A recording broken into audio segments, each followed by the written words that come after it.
is the body's largest sexual organ? The brain! And when the brain gets depressed, so does your sex life.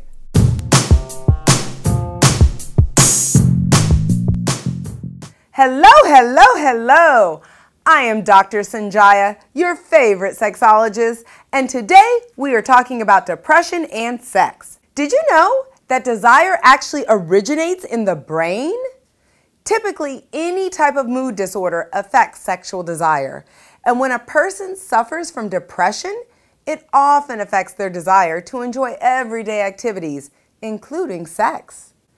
Depression, it's an imbalance of chemicals in the brain, and depression is also the leading cause of disability in the United States for people ages 15 through 44 years. How does depression impact sex exactly?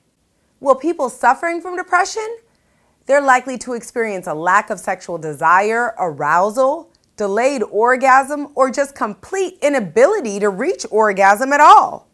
Erectile dysfunction and simply not enjoying sex anymore are also common sexual issues brought on by depression.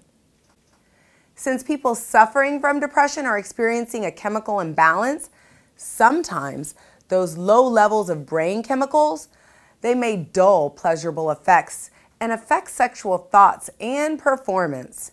In fact, studies show that 45% of people suffering from depression will also experience sexual problems. That's nearly half of all people with depression, right? And you should understand that doctors must treat depression first before treating the sexual side effects of depression.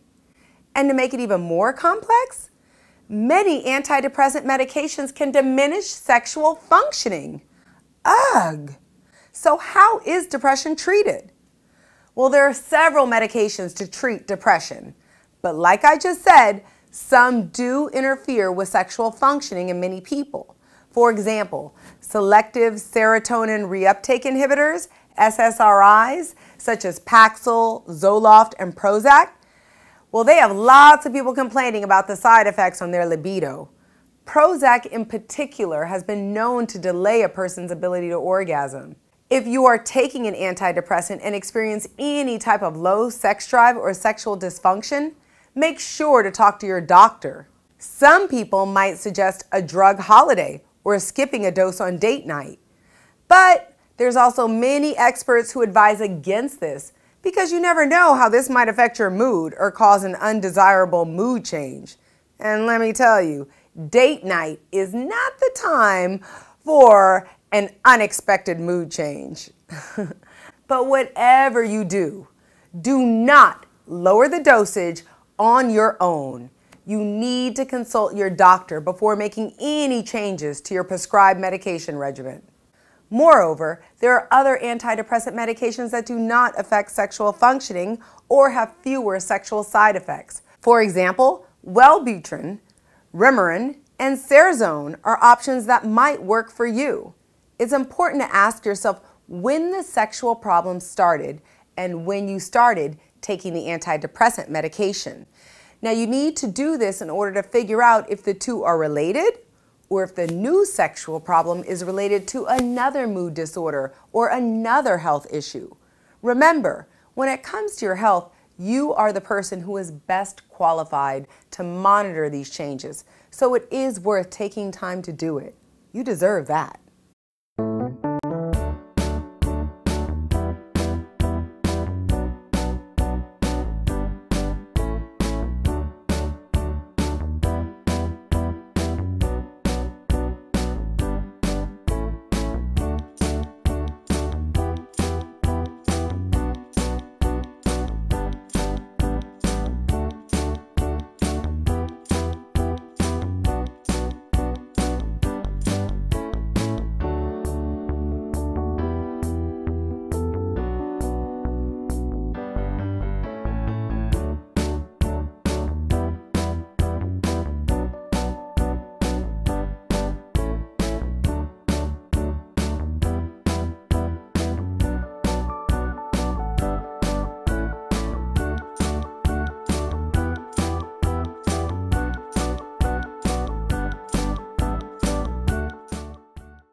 Now, let's talk about how eating also impacts your moods.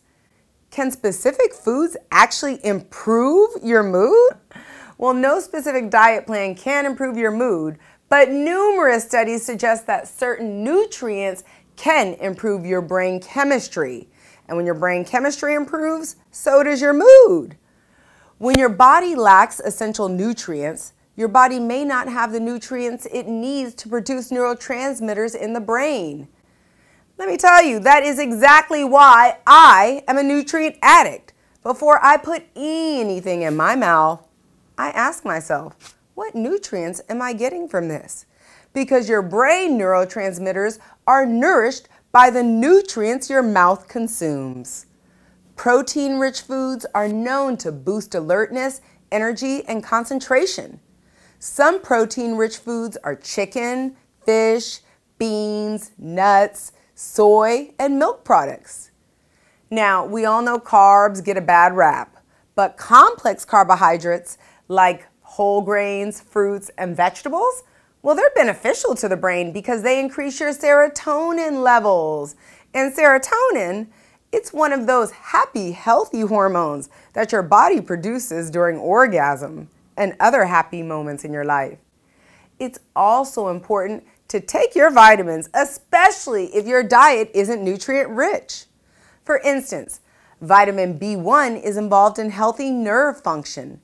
Vitamin B6 helps you maintain a healthy balance of hormones. And vitamin C enhances your immune system so you can stay healthy for sex. Omega-3 fatty acids, which are found in salmon, tuna, oil, and some leafy green vegetables, well, they're essential to mental functioning. Studies show that people with a well-balanced diet of vegetables, fruits, whole grains, and monounsaturated fats, well, they're 30% less likely to develop depression. And you wonder why I'm always in a good mood. The point is, it is really important to be conscious of the foods that we're putting into our body for our physical and mental health.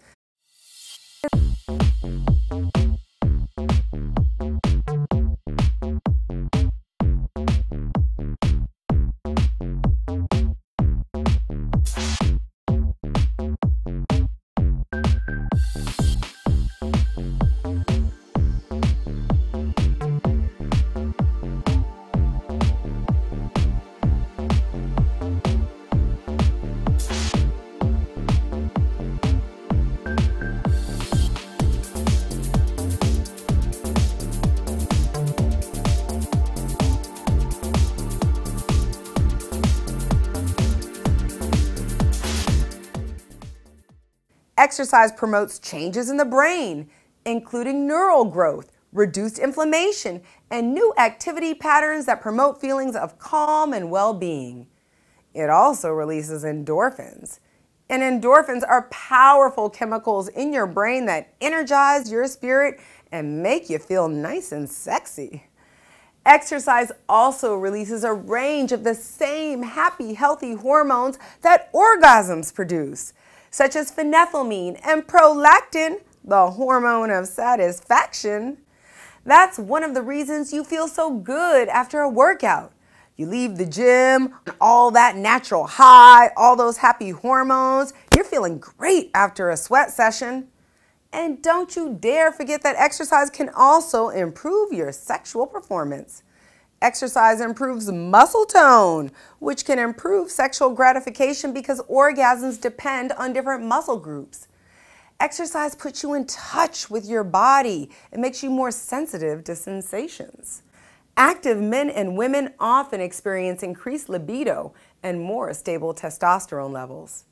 As men and women age, it is important to remain active in order to maintain our testosterone levels. This is like a major hormone that is so important to our sex drive. Multiple studies show that moderate aerobic exercise 3 to 4 times a week, it can increase stamina, improve orgasms, and lead to better overall sexual experiences. And you know what? Working out together can help reduce stress and help you become more relaxed. All great recipes for managing and preventing depression. And if you're currently on an antidepressant medication and you gradually integrate more exercise into your life, well, you may not need those antidepressants anymore. But remember, any medication and behavioral changes need to be discussed with your personal doctor before you change anything. You dig? Of course, your doctor can prescribe all kinds of medications to fight the sexual side effects of depression. Men might ask their doctor about Viagra, Cialis, Levitra, or testosterone treatments, or maybe even sexual counseling. And women, well, they might ask their doctor about fimbanserin, which increases female sex drive and was just approved last year by the FDA. Also, natural ways to reduce stress can be doctor recommended, such as exercise and counseling, or even hypnotherapy. And let me tell you, I have met many women who claim that hypnotherapy dramatically improved their sexual satisfaction.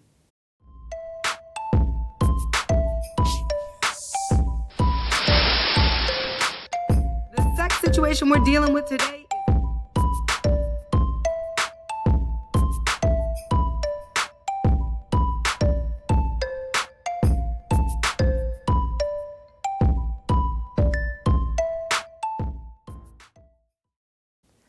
Working through depression with your partner is a key way to improve your sexual satisfaction. Talking to your partner, sometimes I know it's easier said than done, but communication is really the key to great sex and intimacy. Sexual problems can cause a strain on any relationship, which in turn can augment depressive feelings. So try to be open and honest with your partner about what you are feeling. And as the other partner, now, I know you may not understand exactly what your depressed partner is going through, but try to be as patient as possible and as understanding as possible. Be open to learning about the different treatment options and learning new ways to excite your partner about sex again. When it comes to sexual intimacy, you can try maintaining the bond between the two of you by touching and cuddling. And cuddling releases that feel-good hormone oxytocin, which experts often call the cuddling hormone. And once your cuddle game is tight, try extending your foreplay sessions. Although sex toys and role-playing can be a lot of fun, many psychologists suggest that you and your partner should refrain from these things if one of you is depressed. Because sometimes adding these new sensual options, they can also put too much pressure on sexual performance. And that can be hard for someone who's depressed to deal with. Instead, just try focusing on enjoying each other. It's also important that as the other partner, you let your partner who is suffering from depression know that there's no pressure on how many times that you have sex. Both of you should focus on communicating what you enjoy about sex and what you're looking forward to when your sexual intimacy resumes. An easy way to strengthen intimacy and improve your sexual connection is to read my book, Sex in South Beach, together. Just a few pages here and there, it can really start some fun conversations that lead to more satisfaction for everybody involved. You may also take a long drive while listening to the Sex in South Beach podcast on iTunes. I made it just for you. And doing so will definitely fire up some fun, sensual conversations that'll help you get to know each other better sexually. And sometimes just receiving that type of support and love, well, this can also ease depressive symptoms. Because learning all about the sexual side of your lover, this can add a new level of excitement to your relationship, like back in the old days when you first got together. Those feelings of excitement, they can replicate the same feelings of falling in love that you guys felt so long ago. And if nothing else, I promise, Sex in South Beach the book and Sex in South Beach the podcast, well, both are gonna make you laugh a lot. And in my sexpert opinion, love and laughter is the most effective treatment for depression.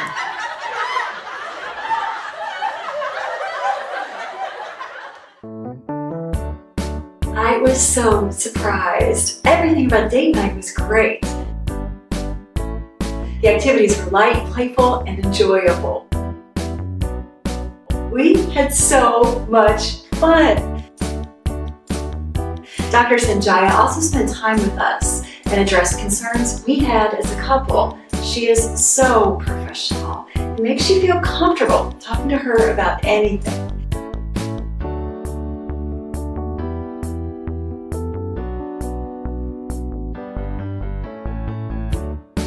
Date night helped us fall in love again.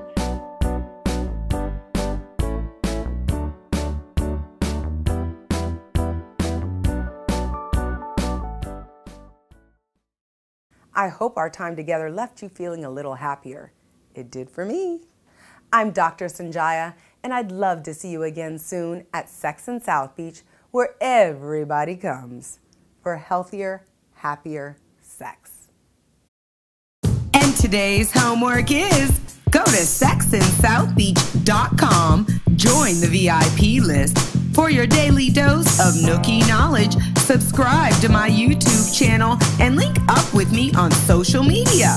For better sex tonight, pick up my book at Amazon.com, and you don't want to miss the Sex in South Beach podcast on iTunes and sexinsouthbeach.com, where everyone comes to learn about sex.